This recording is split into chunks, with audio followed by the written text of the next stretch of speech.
ഒരുപക്ഷെ സംസ്ഥാന സ്കൂൾ കലാമേള ചരിത്രത്തിൽ ആദ്യമായി നടന്ന ഒരു സംഭവമുണ്ട്. അത് തൃശൂർ ഈ മേളയിൽ 64-ാം സംസ്ഥാന സ്കൂൾ കലോത്സവത്തിൽ നടന്നു എന്നുള്ളതാണ്.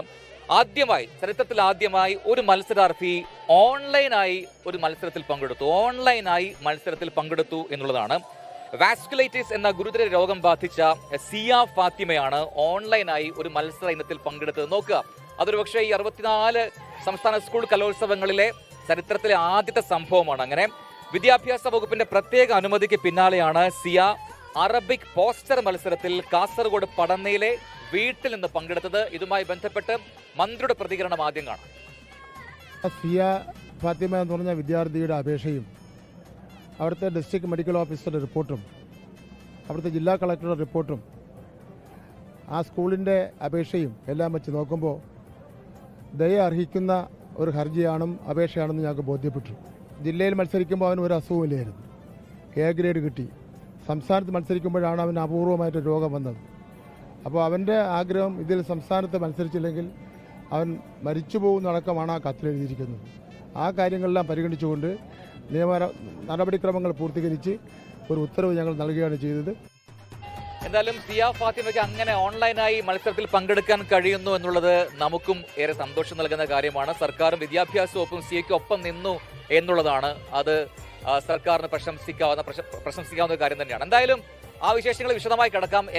എങ്ങനെയായിരുന്നു ആ മത്സരം നടന്നത്? അതുമായി ബന്ധപ്പെട്ട വിശദമായ റിപ്പോർട്ടിലേക്കാണ് ശ്രീനിത കൃഷ്ണൻ റിപ്പോർട്ടുമായി ചേരുന്നു.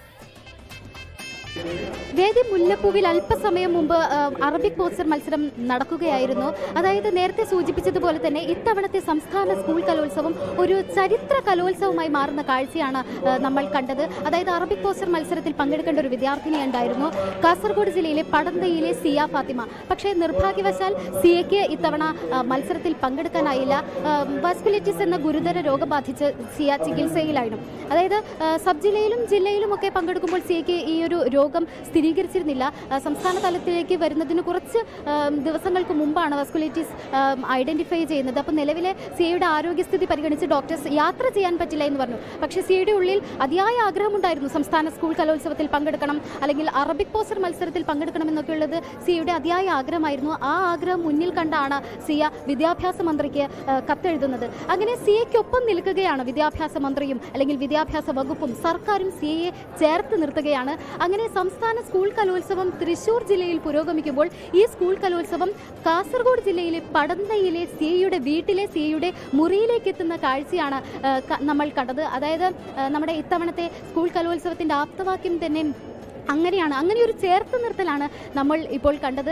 അപ്പോൾ ഈ ചേർത്ത് നിർത്തലിൻ്റെ കൂടി കാഴ്ചയായി മാറുകയാണ്. ഇനി ഇത്തരത്തിൽ മറ്റേതെങ്കിലും കുട്ടികൾക്ക് ഇങ്ങനെ ഒരു സാഹചര്യത്തിലൂടെ കടന്നു പോകേണ്ടി വരികയാണെങ്കിൽ അവരെയും ഞങ്ങൾ ചേർത്തും നിർത്തുമെന്നാണ് വിദ്യാഭ്യാസ മന്ത്രി പറഞ്ഞത്. അങ്ങനെയുള്ള സന്തോഷ കാഴ്ചകളും ചേർത്ത് നിർത്തലുകൾക്കും കൂടി സാക്ഷിയാവുകയാണ് ഇത്തവണത്തെ സംസ്ഥാന കലോത്സവം.